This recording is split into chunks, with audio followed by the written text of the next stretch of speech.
Dear viewers, we are going to continue the lesson number 1 of physics of class 10th. And today we will discuss an important topic of this lesson, that is the power of lenses. It is actually optical power of lenses. जो आप लोगों ने 9th में पढ़ा है power, इससे थोड़ा different है. It is actually optical power, और you can say refractive power और dioptric power. आज यही हम पढ़ेंगे पावर ऑफ लेंस, यानी कि लेंस की ताकत. लेंसेज की ताकत के बारे में हम पढ़ेंगे. जो स्फेरिकल लेंसेज हमने पढ़े हैं, एक है कॉन्वेक्स एंड दूसरा है कॉनिकेव.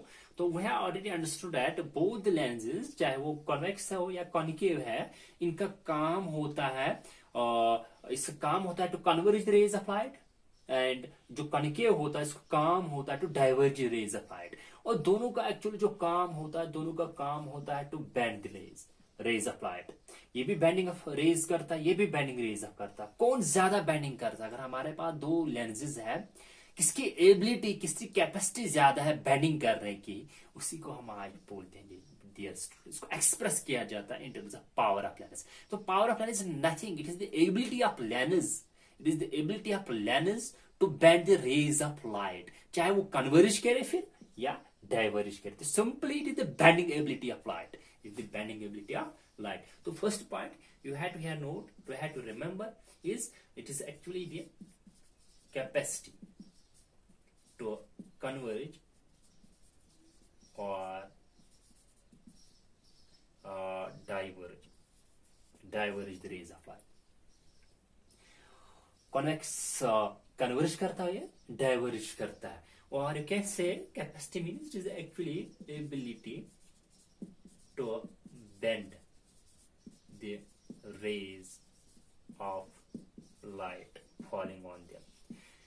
Bending ability कितनी है लेंस की, उसको हम सिंपली देयर स्टूडेंट्स बोलते हैं power of lens.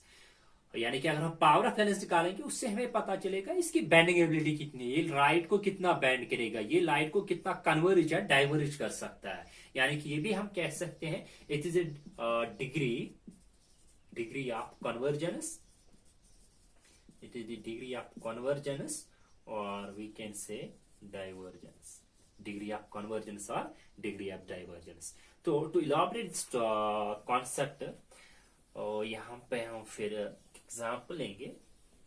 To elaborate this concept here we will take two lenses. यहाँ पे हम दो convex lenses लेंगे. This principal axis, this also principal axis. इस वाले लेंस का हम फोकस यहाँ पर रखेंगे, जैसे ऑप्टिकल पॉइंट, और यहाँ पे भी ऑप्टिकल पॉइंट एंड फोकस. तो पहला जो लेंस है, इसकी जो हम फोकल लेंथ कम रखेंगे से 5 सेंटीमीटर, और इसकी जो फोकल लेंथ है 10 सेंटीमीटर रखेंगे. अब जो रेज यहाँ पे आएंगे डियर स्टूडेंट्स, वो कन्वर्ज होंगे इस तरीके से. It will converge through focus, और इसी तरह ये भी कन्वर्ज होगी थ्रू फोकस. जितने भी रेज वो फोकस से कन्वर्ज होंगे, और यहाँ पे हम पलर रेज डालेंगे, तो ये भी इस टाइम कन्वर्ज होगा फोकस से, और ये भी रे जो है इसकी भी बेंडिंग फोकस से होगी. तो दोनों ने यहाँ पे दोनों का काम है रेज को कन्वर्ज करना. अब पावर अगर आप लेंस निकालेंगे, तो इसका ये मतलब बेंडिंग किसने ज्यादा की, रेज को ज्यादा बेंड किसने की, उसका पावर फिर ज्यादा होगा. तो सबसे पहले जो हम यहाँ पे नोट करेंगे फोकल लेंथ दोनों की, और यहाँ पे फोकल लेंथ कम है, इसकी फोकल लेंथ कम है, लेकिन इसकी फोकल लेंथ ज्यादा है.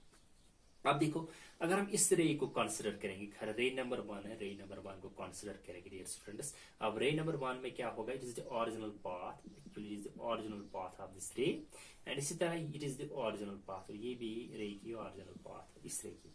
अब ये जो एंगल ऑफ बेंडिंग यहाँ पे जो बेंडिंग हुआ है, ये angle of bending it is delta. Angle of bending यहाँ पे देखेंगे, और यहाँ पे भी एंगल ऑफ बेंडिंग है, ये एंगल ऑफ बेंडिंग है, इट इज डेल्टा. अब क्लियरली एंगल ऑफ बेंडिंग कहाँ ज्यादा हुई है, बेंडिंग यहाँ पे ज्यादा. ये एंगल जो है ये बड़ा होगा, क्योंकि यहाँ पे ज्यादा बेंडिंग हुई है रेस, और यहाँ पे कम बेंडिंग हुई है. तो मीन बेंडिंग एबिलिटी किस लेंस की ज्यादा है, यानी कि लेंस किसने ज्यादा कन्वर्ज किया है, तो इस लेंस ने ज्यादा कन्वर्ज किया है, तो इसका भी पावर फिर ज्यादा होगा. इसकी जो बेंडिंग एबिलिटी है वो थोड़ा कम है as compare to this lens, इसका पावर कम होगा. फिर से मैं बताऊंगा बेंडिंग एबिलिटी लेंस. इस यहाँ पे एंगल ज्यादा है, बड़ा है, इसलिए बेंडिंग ज्यादा हुई है, यानी कि रेज यहाँ पे ज्यादा कन्वर्ज हुई है, more close to the focus, और यहाँ पे है अवे फ्रॉम द फोकस. यहाँ पे एंगल ऑफ बेंडिंग कम है, तो इसलिए पावर यहाँ पे कम होगा। तो यहाँ पे फोकल लेंथ कम तो पावर ज्यादा है, अगर फोकल लेंथ ज्यादा होगी पावर कम, तो इसका क्या मतलब है? फोकल लेंथ इंक्रीज करते हैं पावर डिक्रीज होता है, फोकल लेंथ डिक्रीज करते हैं पावर लेंथ इंक्रीज होता है। तो दोनों को अगर हम कंबाइन करेंगे डियर स्टूडेंट्स, आपको मिलेगा इस तरीके से power will be inversely proportional to focal length. क्योंकि अगर एक चीज को हम इंक्रीज करते हैं पावर डिक्रीज होता है, फोकल लेंथ इंक्रीज करते हैं तो पावर फोकल लेंथ डिक्रीज करते हैं पावर इंक्रीज होता है। तो इसका ये मतलब है power is inversely proportional to focal length. Power is inversely proportional to focal length, means if we increase the focal length of a lens, its power will be यानी कि उसका जो पावर होगा वो डिक्रीज होगा। यानी कि अगर ज्यादा फोकल लेंथ होगी तो पावर कम होगा, कम फोकल लेंथ होगी पावर ज्यादा होगा। तो इस एक्सप्रेशन से भी हम डिफाइन कर सकते हैं पावर को। It is may be also defined as reciprocal of इसकी, ये क्या है? Focal length. तो इसमें भी आल्सो डिफाइंड एज क्वांटिटेटिवली, इसको हम इस तरह लिख सकते हैं, it may be also defined as 1/f, means it is inversely proportional to f। अब यहाँ पे एक सिंपल सा क्वेश्चन है, why power of lens depends upon f and not f square. जैसे कि हमने यहाँ पे खाली f पे क्यों डिपेंड करता है, जैसे कि हमने यहाँ पे एग्जांपल थ्रू देखा, ये खाली f पे डिपेंड करता है, f स्क्वायर पे क्यों नहीं? उसके लिए हम फिर से यहाँ पे एक कॉन्वेक्स लेंस लेंगे, कॉनकेव भी ले सकते हैं।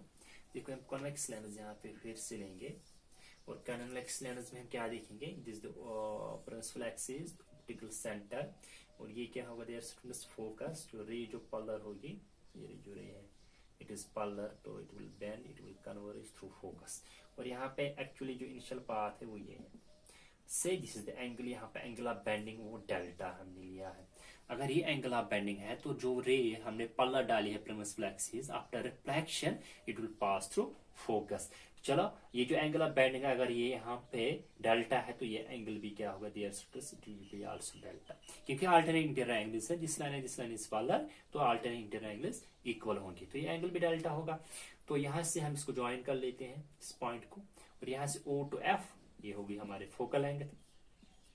अब देखेंगे यहाँ पे जो एंगल ऑफ बेंडिंग होता है, अगर एंगल ऑफ बेंडिंग ज्यादा होगी, मींस अगर रेज कन्वर्ज होगी more close to optical centre, और रेज क्लोज होगी more close to optical centre, angle of bending ज्यादा होगी। यानी कि इस तरफ है, अगर इस तरफ बेंडिंग होगी, इस तरफ फॉर एग्जाम्पल यहाँ पे बेंडिंग होगी, तो एंगल ऑफ ये जो होगा यहाँ पे फिर एंगल ज्यादा होगा, एंगल ऑफ बेंडिंग ज्यादा होगा, डेल्टा ज्यादा होगा, तो पावर भी ज्यादा होगा। Means if the lens converges और diverge rays apply more close to the optical centre, जितने ज्यादा क्लोज कन्वर्ज या डाइवर्ज करे उसका पावर इतना ज्यादा होगा, क्योंकि एंगल ऑफ बेंडिंग इतना ही ज्यादा होगा। Angle of bending actually depends upon this, ये जो कितना होगा ये depends upon the slope of this line, क्योंकि अगर ये जो रिफ्रैक्टेड रे है ये अवे फ्रॉम होगी, अवे फ्रॉम लेंस यहां होगी तो एंगल डिक्रीज होगा, more close to focus angle increase होगा। Actually it depends upon the slope of this line. अगर रिफ्रैक्टेड रेज है अवे फ्रॉम लेंस, तो यहाँ पे देखेंगे अवे फ्रॉम लेंस ये एंगल यहाँ पे डिक्रीज होगा। मोर क्लोज टू, अगर हम इसको कन्वर्ज करेंगे, लेंस कन्वर्ज करें more close to optical centre, angle of delta यहाँ पे एंगल ऑफ बेंडिंग इंक्रीज होगा। Mean it depends actually slope of this line. इसलिए हम जहां पे भी हम स्लोप लेते हैं, इसलिए हम यहाँ पे लेंगे डियर स्टूडेंट्स ट्राइंगल में से, this is right angle triangle, this is right angle triangle 90 degree है यहाँ पे, राइट एंगल ट्राइंगल में हम tan ऑफ डेल्टा निकालेंगे। As you know tan theta is equal to perpendicular divide by base, here the perpendicular is पर this is the angle, और angle के जो अपोजिट साइड है ये। अब यहाँ पे देखेंगे ये जो स्लोप एक तो एक इस एंगल पे डिपेंड करता है, एक एंगल पे दूसरा, यानी कि एंगल पे मीन्स अगर ये एंगल फॉर इस टाइम है इसको हम इंक्रीज करेंगे इस एंगल, तो ये एंगल डेल्टा यहाँ पे चेंज होगा। यानी कि स्लोप चेंज हो सकता है बाय वेरिंग द एंगल, अगर एंगल को वेरी करेंगे, यानी कि अगर इस टाइम एंगल इस तरफ है, एंगल को हम वेरी करेंगे, थोड़ा फोकस इस तरफ लेते हैं तो यहाँ पे डेल्टा चेंज होगा। मीन स्लोप चेंज होता है डेल्टा से, और ऊपर इस वाली लाइन से, ये जो लाइन है, ये जो हम यहाँ पे लाइन लेते हैं, यानी कि इस तरह ये ट्राइंगल है, ये जो स्लोप ऑफ लाइन एक तो इस एंगल पे डिपेंड करता है डेल्टा पे, और दूसरा इस लाइन है। अगर इसकी हम ज्यादा लेंथ रखेंगे, इसकी ज्यादा लेंथ रखेंगे यहाँ पे, तो फिर इससे इसका स्लोप जो है वो वेरी होगा। इसलिए ये जो साइन है उसको हम कांस्टेंट रखेंगे, ये साइन यूनिटी के बराबर लेंगे। फिर यहाँ पे जो स्लोप ऑफ लाइन है वो ऑनली डिपेंड करेगा इस वाले एंगल पे, एंगल ऑफ बेडिंग पे, इसलिए हमने इस साइड को कांस्टेंट रखा। तो परपेंडिकुलर है यहाँ पे ये साइड, इसको हमने कांस्टेंट रखा 1, एंड बेस, और बेस इज द हाइपोटेन्यूज, और बेस यहाँ पे ओ एफ, ओ एफ वही है फोकल एंगल। तो this is the power of lens, यानी कि power of lens actually depends upon the 1/f and not 1/f square. जो आप हायर क्लासेस में आप इसके बारे में और पढ़ोगे किस तरीके से हम इसको वहां पे इंट्रोड्यूस करते हैं। और इसके बाद आते हैं इसके एसआई यूनिट की तरफ।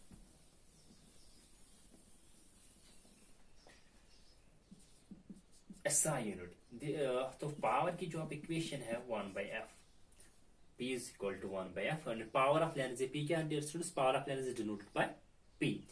और एसआई यूनिट की बात करें जिससे फोकल लेंथ, इफ एफ हम लेंगे SI unit of it is actually length is metre, तो पावर आएगा यहाँ पे 1/m, मीन्स m ऊपर per metre. This per metre is known as 1d, यानी कि 1 dioptre is equal to per meter. This is the SI unit of their student is power, यानी कि 1 diopter is the SI unit of power। और 1 diopter किसके बराबर होता है, पर मीटर के बराबर, 1/m के बराबर। और इसको हम डिफाइन करेंगे अब 1 diopter क्या होता है। Actually dioptre it is the unit of measuring the power of length. जिस तरह हम लेंथ वो मेजर करते हैं सेंटीमीटर में या किलोमीटर में, इसी तरह डायोप्टर मेजर करता है पावर ऑफ लेंस। तो अगर हम इसको डिफाइन करेंगे 1 डायोप्टर क्या है, ये भी क्या होगा, ये मेजर करता है power, it is the power of lens, लेकिन उस लेंस की पावर है जिसकी फोकल लेंथ हमने कितनी रखी है यहाँ पे 1 metre. It is the power of lens, simply उस लेंस का पावर है जिसकी फोकल लेंथ कितनी है 1 मीटर की। 1 डायोप्टर किसके बराबर होता है, पर मीटर के बराबर। तो वही हम यहाँ पे लिखेंगे 1 diopter is the power of lens, उस लेंस की whose focal length is 1 metre. इतना ही आपको याद रखना, उस लेंस की पावर 1 डायोप्टर होगा जिसकी फोकल लेंथ 1 मीटर है, क्योंकि यहाँ पे आप देख सकते हैं फोकल लेंथ की जगह हमने 1 मीटर रखा है। तो और वी कैन राइट पावर जो होगा in dioptre is the SI unit. जब भी हम पावर को मेजर करेंगे, आप किसमें करेंगे, इन डायोप्टर में, वो होता है 1/f, लेकिन यहाँ पे f आपको लेना है इन मीटर में, क्योंकि पावर को हम मेजर यहाँ पे जब डायोप्टर का यूनिट में होता है तो पावर को हम इस टाइम फोकल लेंथ हम डियर स्टूडेंट्स मीटर में लेते हैं। और अगर हम सेंटीमीटर की बात करेंगे तो उसके लिए आपको ये रिलेशन याद रखनी है, 100 डिवाइडेड बाई f इन, तब जाके अगर फोकल लेंथ सेंटीमीटर में होगी तब जाके हम न्यूमेरिकल्स में ये वाली यानी कि ये वाली फार्मूला हम यूज करेंगे पावर। अगर सेंटीमीटर फोकल लेंथ सेंटीमीटर में होगा, अगर हम मीटर में होगा तब यहाँ पे हम ये वाली रिलेशन यूज कर सकते हैं। और नेक्स्ट पॉइंट जो हम इसको मेजर करते हैं, जो power is measured by dioptre metre से इसको हम मेजर करते हैं। तो आपको यहाँ पे याद रखना, power is measured by an instrument known as dioptre metre. जो ऑप्टिशियंस जो मूवमेंट यूज करते हैं, जब भी ऑप्टिशियंस के पास जाते हैं वहां पे जो पावर वो मेजर करते हैं, यूज करते हैं डियर स्टूडेंट्स, डायोप्टर मीटर से डायरेक्टली लेंस का पावर मेजर कर सकते हैं। इसके बाद जो नेक्स्ट पॉइंट है पावर ऑफ लेंस के बारे में, वह हमारे पास 2 तरह के लेंसेज होते हैं, एक होता है कॉन्वेक्स लेंस एंड दूसरा है कॉनकेव लेंस। ये जो कॉन्वेक्स लेंस है, कॉन्वेक्स लेंस आज कॉन्वर्जिंग लेंस, इसकी जो फोकल लेंथ होती है वो पॉजिटिव होती है, और कॉनकेव की focal length dear students negative होती है। पावर अगर इसका देखेंगे 1/f तो प्लस f, क्योंकि फोकल लेंथ ऑलवेज पॉजिटिव। इसका जो पावर होगा 1/-f, तो 1 इज कॉन्स्टेंट, 1/-f, तो क्या आएगा पावर इसका नेगेटिव, और इसका जो पावर होगा positive. Means the power of convex lens is positive, whereas the power of concave lens dear students वो नेगेटिव होता है, क्योंकि फोकल लेंथ पे डिपेंड पावर करता है। और जब भी ऑप्टिशियन के पास जाते हैं, जैसे कि वो पावर वहां पे जब आई लेंस प्रिस्क्राइब करता है, ग्लास प्रिस्क्राइब करता है, तो वहां पे पावर लिखता है प्लस, राइट आई के लिए प्लस 0.25, या यहाँ पे लिखेगा वो -7.2572। माइनस साइन यहाँ पे शोज करता है, इसलिए वो ये जो आए हो, ये जो लेंस होगा ये कॉन्केव लेंस होगा, और ये प्लस साइन यहाँ पे शो करता है डियर स्टूडेंट्स, ये कॉन्वेक्स लेंस होगा। और नेक्स्ट चैप्टर में लेसन नंबर 2 में हम पढ़ेंगे, इसी से हमें पता चलेगा इसका जो डिफेक्ट वो कैसा होगा। ना इस पे हम दो न्यूमेरिकल्स यानी कि एनसीईआरटी टेक्स्ट बुक की जो पहला न्यूमेरिकल है, find the power of a concave lens of focal length 2 metre, यानी कि पावर हमें कॉन्केव लेंस का निकालना है जिसकी फोकल लेंथ 2 मीटर है। तो फिर से हम पावर की इक्वेशन 1/f, लेकिन ये f मीटर में होना चाहिए, और यहाँ पे जो f है dear students, f is equal to 2 metre. लेकिन ये कॉन्केव लेंस है, इसलिए साइन की पावर ऑफ कॉन्केव लेंस होता है नेगेटिव, तो जो पावर यहाँ पे होगा 1/f, f इज -2 मीटर, और वो आएगा डियर स्टूडेंट्स 1/-2 इज -0.5 डायोप्टर। ये पावर होगा इस लेंस का। और दूसरा न्यूमेरिकल है, find power of lens of focal length, यहाँ पे सेंटीमीटर है 50 सेंटीमीटर, फोकल लेंथ यहाँ पे जो है f वो है 50 सेंटीमीटर। और यहाँ पे एक तो रिलेशन आप यूज कर सकते हैं डायरेक्टली, p डायोप्टर में होगा तब 100 डिवाइडेड बाय f, लेकिन इन सेंटीमीटर, मीटर में हम डायरेक्टली यूज कर सकते हैं। तो 100 डिवाइडेड बाय f सेंटीमीटर में है वो 50, तो 0 and 0 cancel, 5 1 r 5 2 r, 2/1 that is 2 dioptre. या कोई अगर ये रिलेशन या कोई डायरेक्टली ऐसे भी कर सकता है, इसलिए आपको क्या याद रखना है, 100 सेंटीमीटर यानी कि इसका अल्टरनेटिव मेथड है, 100 सेंटीमीटर 1 मीटर के बराबर होता है। दैट मीन्स 1 सेंटीमीटर किसके बराबर होगा, 1/100 metre, and which implies 50 centimetre को हम कन्वर्ट डायरेक्टली मीटर में करेंगे, 50 सेंटीमीटर किसके बराबर होगा, अगर 1 सेंटीमीटर 1/100 है तो 50 सेंटीमीटर होगा 50 डिवाइडेड बाय 100 मीटर के बराबर। तो 0 and 0 कैंसिल, 5 1 r 5 2 r, तो वो यहाँ पे निकलेगा डियर स्टूडेंट्स